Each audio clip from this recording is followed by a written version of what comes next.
E aí, pessoal da Físio, bora conversar sobre uma coisa que é crucial no nosso dia a dia? Escolher a ferramenta certa para avaliar um paciente depois de um AVC. Parece simples, mas a escolha certa faz toda a diferença. Hoje, a gente vai desvendar as principais escalas e montar um dia prático para a vida clínica. Vamos nessa? Para começar, vamos entender o tamanho do desafio.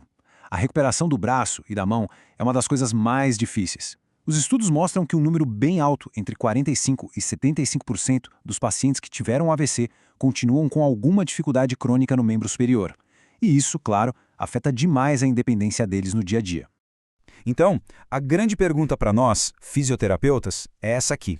Como é que a gente sai do "olha, eu acho que ele melhorou" e parte para algo concreto, um dado real? A gente precisa de ferramentas que não só mostrem o tamanho do problema, mas que também sejam sensíveis o bastante para pegar aquelas pequenas vitórias que as nossas terapias trazem. O nosso roteiro hoje está bem organizado. A gente começa entendendo o desafio, depois apresenta nossas ferramentas, coloca as duas principais para um duelo de sensibilidade, analisa os pontos fracos de cada uma e, o mais legal, monta um fluxograma para ajudar na decisão.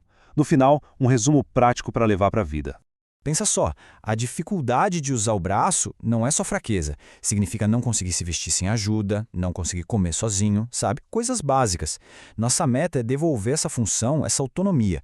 E o primeiríssimo passo para um bom plano de tratamento é, sem dúvida, uma avaliação precisa.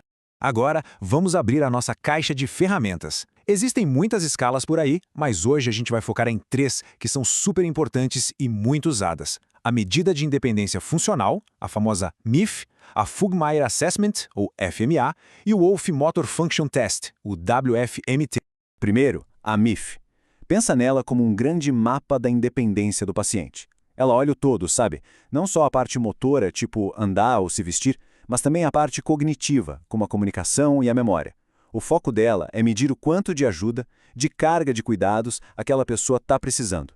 Na sequência, temos a FMA. Essa aqui é o que a gente chama de padrão ouro para avaliar especificamente o problema motor. Ela é extremamente detalhada, vai a fundo, avaliando desde reflexos até a coordenação mais fina. É a escala mais usada em pesquisa para medir a recuperação motora pura. E por fim, o WMFT. O grande lance dele é o foco na função, na performance. Aqui, o paciente faz tarefas do dia a dia e a gente cronometra, coisas como virar uma chave ou dobrar uma toalha. Então, a WMFT nos diz não só se a pessoa consegue fazer, mas também com que qualidade e em quanto tempo ela faz. Isso é super importante para o mundo real.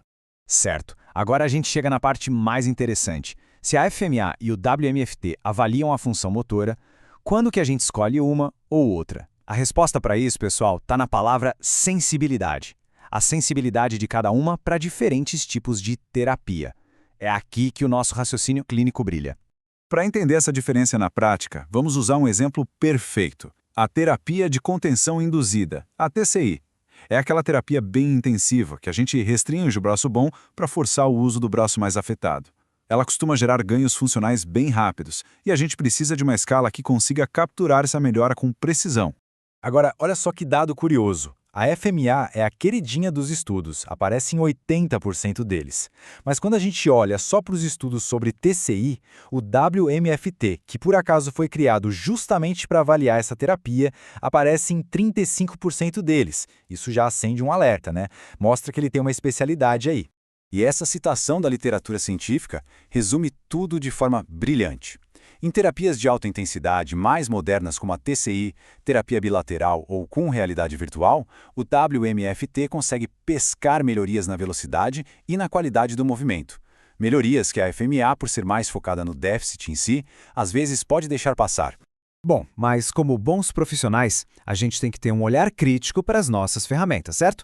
Nenhuma escala é perfeita. Conhecer os pontos fracos de cada uma nos torna avaliadores muito melhores. Então o resumo da ópera é o seguinte: a FMA é fantástica, mas pode não ser a melhor para medir os resultados da TCI. O WMFT, por outro lado, é super sensível para isso, mas ainda não é tão popular. Já a MIF tem um probleminha chamado efeito teto na parte cognitiva. Sabe o que é isso? O paciente melhora, atinge a nota máxima muito rápido e aí a escala para de mostrar a evolução dele. A gente fica meio que no escuro. Ok, com tudo isso em mente, como a gente transforma esse conhecimento numa decisão rápida e certeira lá no dia a dia? Vamos construir um fluxograma bem simples. Olha como fica fácil na prática. Primeiro passo, a gente se pergunta: que terapia eu vou aplicar? Se a resposta for TCI ou realidade virtual, vale a pena considerar o WMFT, ele vai ser mais sensível.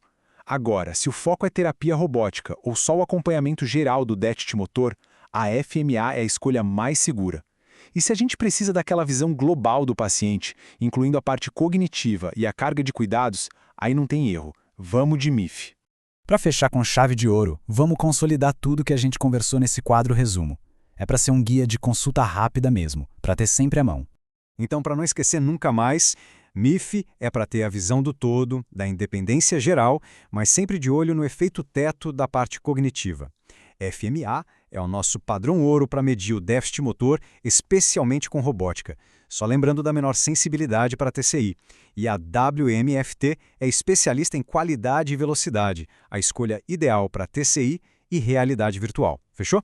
E para a gente terminar, fica aqui uma reflexão. Escolher a escala certa não é só preencher papel, não é burocracia.